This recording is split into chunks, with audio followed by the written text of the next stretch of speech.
Parang yan yun sir, no? Oo. Ito yun. Pagka hawakan ko sa loob. Kung nawawala. Yaw.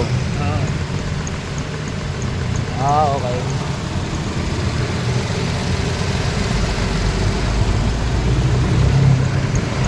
Ayan o. Malakas yan pagkaahon.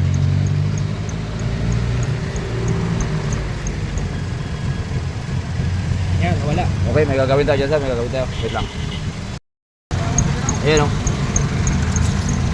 Ito lang ang para natin mga kaboks. Naglagay tayo ng kanal para hindi malaglag. Ayan o. Okay na sir.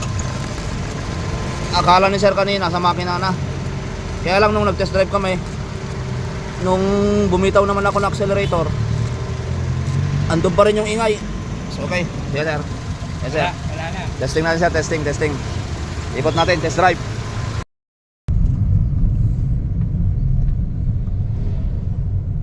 Testing. Kasi pagka tinatapik, mayroon nung andun yung kalang, tapos tinatapik, nawala. Kaya i-sure natin dito sa pag-testing. Doon tayo sa may tulay.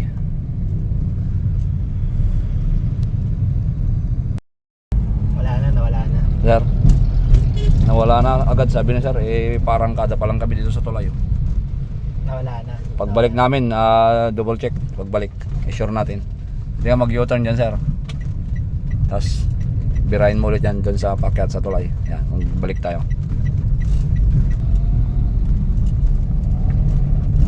Wala na. Sama natin si sir.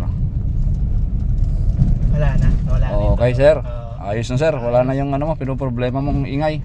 Highly recommended, Books Garage. Sa mga magpapagawa dyan, no? Trusted to. Parang yung parang tawag namin sa Ilocano, yung insekto na umiingay, kundidit, yung titik-titik, diba gano'n? Oo, parang gano'n. Oo sir.